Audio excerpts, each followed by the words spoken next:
Back to our channel Nabanmoy world. আশা করছি তোমরা সবাই খুব ভালো আছো আর আমরাও খুব ভালো আছি। টাইটেল আর থাম্বনেল দেখে বুঝেই গেছো আমরা কোথায় যাচ্ছি। এখন বাজে 5:30। আমরা মধ্যমগ্রাম থেকে ট্রেন ধরে যাব শিয়ালদা থেকে কোনো ক্যাব নিয়ে নেব, তারপর যাবে সাঁতরাগাছি থেকে আমাদের ট্রেন আছে। তো পুরো ব্লগটা দেখো, আমি পার্ট 1 পার্ট 2 করে দেব। কেমন হোটেলে থাকি, কি প্রাইস, খাবার কোথা থেকে ভালো পাওয়া যায়, ইনফরমেটিভ ভিডিও হবে আর কি ভিডিওটা। তো তোমরা সঙ্গে থাকো। আমি আর তন্ময় কিন্তু একা যাচ্ছি না, পুরো ফ্যামিলি যাচ্ছি, তো আমি ভীষণ এক্সাইটেড।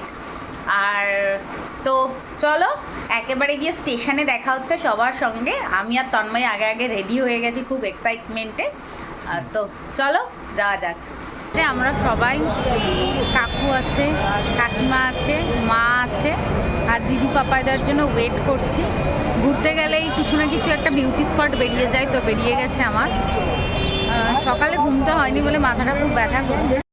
আমরা শিয়ালদা থেকে ট্যাক্সি নিয়ে নিয়েছি, 2টো ট্যাক্সি, যেহেতু আমরা 7 জন আছি। আমি, তন্ময় আর সামনে কাকু আছে। একটা ট্যাক্সিতে বসেছি আর ওই পিছনের ট্যাক্সিতে মা, কাকিমা, দিদি আর চাইনিজ দাদা না পাপাইদা আছে। তো চলো একেবারে ট্রেনে উঠে, মানে সাঁতরাগাছি থেকে ট্রেনে উঠে, আমি সাঁতরাগাছি বলছিলাম না শালিমার বলছিলাম, এতদিন জানি না। যাই হোক, সাঁতরাগাছি থেকে আমাদের ট্রেন, সাঁতরাগাছিতে ট্রেনে উঠে তারপর কথা হচ্ছে তোমাদের সঙ্গে।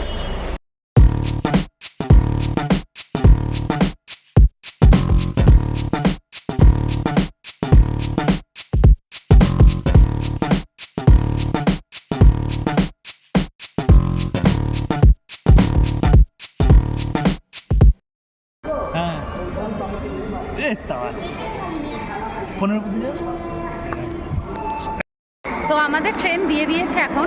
আমরা সাঁতরাগাছি প্ল্যাটফর্মে এসে কিছুক্ষণ ওয়েট করছিলাম, একটু ভিডিও বানালাম। ভিডিও রিলসটা পরে তোমরা দেখতে পাবে আমার ফেসবুক, ইউটিউবেও ছাড়বো। আর তো চলো ট্রেনে উঠি, তারপর আবার কথা হচ্ছে।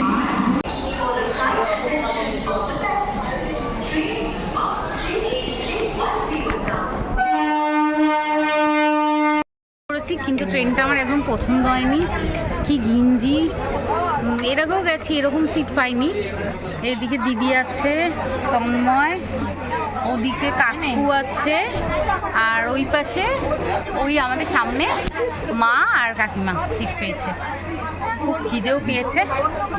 তো চলো ব্লগটা বেশি বড় করব না, তোমাদের কিছু ইনফরমেশন দেবো যাতে দীঘা তোমরা সহজে আসতে পারো, মানে যারা যারা আসতে চাও আর কি, সেই ইনফরমেশনই দেবো। আমরা সাঁতরাগাছি থেকে ট্রেন ধরলাম, এটা হচ্ছে তোমার 9:10-এ ছাড়ে সাঁতরাগাছি থেকে। তো এখন 9:10 বাজেনি। তো চলো যেতে যেতে কথা। দীঘা যাওয়ার জন্য তাম্রলিপ্ত না পেলে জীবন কয়লা। আমরা আজকে ট্রেনটা ধরেছি সাঁতরাগাছি থেকে ছাড়লো, পুরো একদম খাটিয়া ট্রেন, না লাইট জ্বলে, না ফ্যান চলে, না কিছু হয়। সাঁতরাগাছি থেকে ছেড়ে দীঘা টোটাল রাস্তা 178 কিলোমিটার। যাত্রাপথের প্রথম স্টপেজ উলুবেড়িয়া, এখানে হল্ট 2 মিনিট রয়েছে। সাঁতরাগাছি থেকে 38 কিলোমিটার অতিক্রম করে আমাদের যাত্রাপথের দ্বিতীয় স্টেশন বাগনান। এখানে গাড়ি হল্ট 2 মিনিট, ছেড়ে দিয়েছে গাড়ি। আর এই যে কোলাঘাটের গঙ্গা, হাত ঢোকা বাইরে রোডে লাগবে। এটা হলো কোলাঘাটে ঢোকার আগে যে গঙ্গা, আর ওই যে ওখানে রাস্তা। থেকে 51 কিলোমিটার অতিক্রম করে আমাদের যাত্রাপথের তৃতীয় স্টেশন মেছেদা। এখানে halt 2 minute. Third time Digha যাচ্ছ, কেমন লাগছে বল? কি বলবো, কানের মধ্যে যেটা খোল। থার্ড টাইম যে দীঘা যাচ্ছিস, কেমন লাগছে? হ্যাঁ, সাঁতরাগাছি থেকে 85 কিলোমিটার অতিক্রম করে আমাদের এই ট্রেনের 4র্থ নম্বর প্ল্যাটফর্ম তমলুক। হল্ট 2 মিনিট, কিন্তু ট্রেন ছেড়ে দিয়েছে এখনই, 2 মিনিটও দাঁড়ায়নি। সাঁতরাগাছি থেকে 178 কিলোমিটার ট্রেন জার্নি করে আমাদের গন্তব্য স্টেশন হলো দীঘা। তো পৌঁছে গেছি এখন যাব, হোটেল নেবো, তারপরে খাওয়া দাওয়া করবো, তারপরে বাকি কথা হচ্ছে। তো এই যে এরকম অবস্থা, প্রচণ্ড গরম ভাই, সবে মার্চ শুরু হয়েছে, গরম আর গরম। তো চলো বাকি কথা হোটেল নিয়ে তারপর হচ্ছে। দীঘা স্টেশন নেমে যে গাড়ি নিয়ে নিয়েছি, 7 জনেই একসাথে হয়ে গেছে। 150 টাকা নিচ্ছে, ওল্ড দীঘাতে নামাবে। আর কেমন কি হোটেল নিই, কি কি রুম আর প্রাইস কি থাকে সেটাও জানাবো তোমাদেরকে। তো চলো ভিডিওটা দেখতে থাকো। ভীষণ এক্সস্টেড লাগছে, এখনই এত গরম পড়ে গেছে, এরপর কি হবে ভগবান জানে। তো চলো দেখতে থাকো। চলে এসছি, মানে হোটেল নিয়ে নিয়েছি। বাইরেটা পরে দেখাচ্ছি, আগে রুমটা দেখিনি। আমরা 2টো রুম নিয়েছি, ব্যাক ক্যামেরা করে রুমটা দেখাচ্ছি। হচ্ছে তন্ময়দের রুম, মানে কাকু, তন্ময় আর চাইনিজ দাদা। এই যে বেড, এপাশে উইন্ডো আছে। বাবা এটা খোলা যাচ্ছে না, এই যে খোলা গেছে। সুন্দর বাইরে ভিউ, এসি। আর এই হচ্ছে রুম। ওদিকে একটা মিরর আছে, আমাদের ঘরের মিররটা আরও বেশি সুন্দর। এদিকে মিরর আছে। কাকু রেডি হয়ে গেছে বিচে যাবে বলে, সবাই রেডি আমরা যদিও বা। আর রুমটা দেখতেই পাচ্ছ, সুন্দর নিট অ্যান্ড ক্লিন। এখানে ডাস্টবিন আছে। ওয়াশরুমটা দেখিয়ে দিই। ওয়াশরুম, এখানে একটা বেসিন আছে, কোমোড, শাওয়ার। এখানেও একটা মিরর আছে। আর পাশেই হচ্ছে আমাদের রুম। এই যে এখানে হচ্ছে কি একটা মিরর, টিভি, একটা টেবিল আছে, 2টো চেয়ার আছে, অলরেডি বুক হয়ে গেছে। আর এখানে যেটা আছে সেটা হচ্ছে স্পেশাল জিনিস। আমার খুব শখ ছিল সবাই মিলে দীঘা আসবো, তো বাবা তো আমাদের সাথে ফিজিক্যালি আসতে পারলো না, তো বাবার ছবিটা নিয়ে এসেছি সঙ্গে করে। আর ওপাশে আমাদের জানলা আছে, এসি আছে। আর এটা হচ্ছে আমাদের বেডটা অলরেডি বুক হয়ে গেছে। আর বাইরে থেকে দেখিয়ে দিচ্ছি তোমাদের একবার। বিচে ফোন নিয়ে যাবো কিনা বলতে পারছি না, আগে মজা করবো, কেননা এসছি মজা করতে। তো চলো আগে খাবো, কোথা থেকে খাচ্ছি, কি খাচ্ছি সেটাও দেখাবো। হ্যাঁ, মাথা গেছে আনন্দের চোটে। তো চলো যাওয়া যাক। এখন আমরা যাচ্ছি বিচে। ও বাবা, হ্যাঁ সবাই সামনে আছে, মা আর কাকিমা সামনে আছে, আমরা সবাই পিছনে পিছনে যাচ্ছি। আগে খাবো, তারপর যাবো মানে স্নান করতে।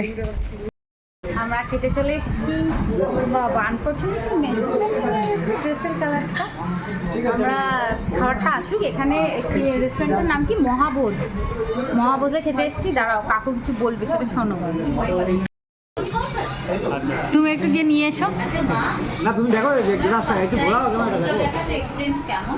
খুব ভালো, কতটা এক্সাইটেড। এখান থেকে ভিউটা দেখা যাচ্ছে। এই যে কাকু বলছে দেখাতে। আমরা যে রেস্টুরেন্টে খেতে এসেছি মহাভোজ, ওদিকটা মানে পুরো দেখা যাচ্ছে। আবার চলে এসছে শুধু ভাত, ঝুরি আলু ভাজা, লেবু, আর এদিকে দিয়ে গেছে ঘি।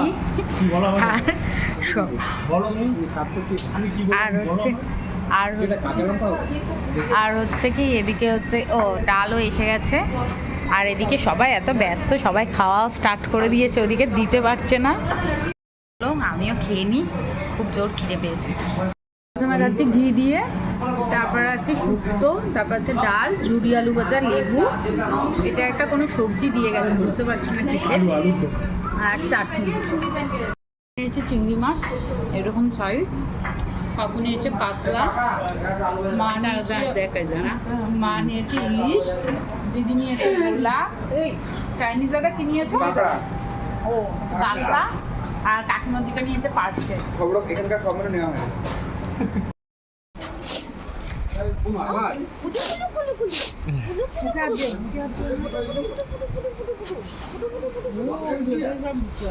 চারটে মিলিয়ে আমাদের বাড়ি, না দুটো মিলিয়ে হবে না, বাড়ি করতে হবে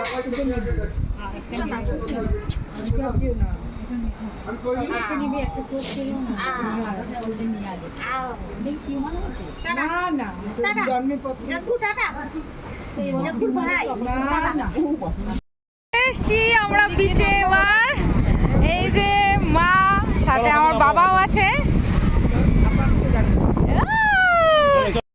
তোমার দারুণ লাগছে। চলো চলো এবার স্নান করবো, চলো। আমরা মানে স্নান করে এসে আজকে স্নান সেভাবে করিনি, মানে একটু সমুদ্রে কি জলকেলি করেছি।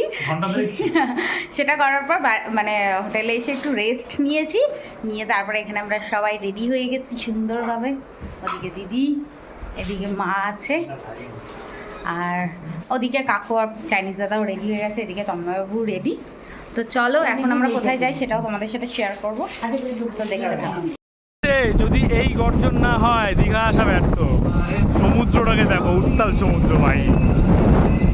দীঘা আসা সার্থক এই সমুদ্র পাড়ে, শুধু কিছু খাবার নিয়ে পাড়ে বসে।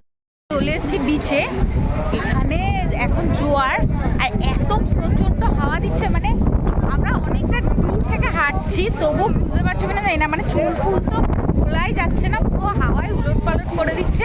ভীষণ সুন্দর একটা ভিউ, ভীষণ ভীষণ ভালো লাগছে। দাঁড়াও মা কাকিমার থেকেও দেখি কেমন লাগছে তোমাদের। কাকিমা পান খাচ্ছে, কাকু আছে, তো চলো ঘোরা যাক। হাতে যেটা ফেমাস সেটা হচ্ছে মাছ, কাঁকড়া আছে, চিংড়ি আছে। এত হাওয়া আজকে সমুদ্রের পাড়ে, আমরা তো মানে কান ব্যথা হয়ে গেছে হাওয়ায়। দিদিরও অবস্থা খারাপ হয়ে গেছে, চুল ফুল চলে এসেছিল, কিনতে হয়েছে। আর কাকু চলে গেছে রুমে, এখন আমরা 3-4 জন আছি, যাবো খেতে। তো এখন আমরা ডিনার করতে চলে এসেছি, দুপুরে যেখান থেকে লাঞ্চ করেছিলাম সেখানেই এসেছি। সবার পেট ভরা মোটামুটি, তাই মা আর কাকিমা কিছু খাবে না, কাকুর জন্য রুটি তড়কা নিয়ে নিচ্ছি, আর আমরা ফ্রাইড রাইস চিলি চিকেন খাচ্ছি। তো খাবারটা আসুক তারপর দেখছি। ফ্রাইড রাইস আর চিলি চিকেন, ওর ঘুম পাচ্ছে। এখন রুমে চলে এসেছি, আর আজকের ব্লগটা এই পর্যন্তই রাখলাম। আমি জানি ব্লগটা ঠিকভাবে কন্টিনিউ করতে পারিনি, কিন্তু ওই আর কি একটা মেমোরি হিসেবে থাকবে ইউটিউবে। আর তোমাদের ছোটো ছোটো কিছু ইনফরমেশান দেবো। এবার আমি সেকেন্ড পার্টে অবভিয়াসলি পুরো হোটেলটা বাইরে থেকে দেখাবো, আর কত প্রাইস নিয়েছে সেটাও তোমাদেরকে অবশ্যই জানাবো। তো চলো আজকের মতো গুড নাইট, দেখা হচ্ছে নেক্সট ভিডিওতে, টাটা।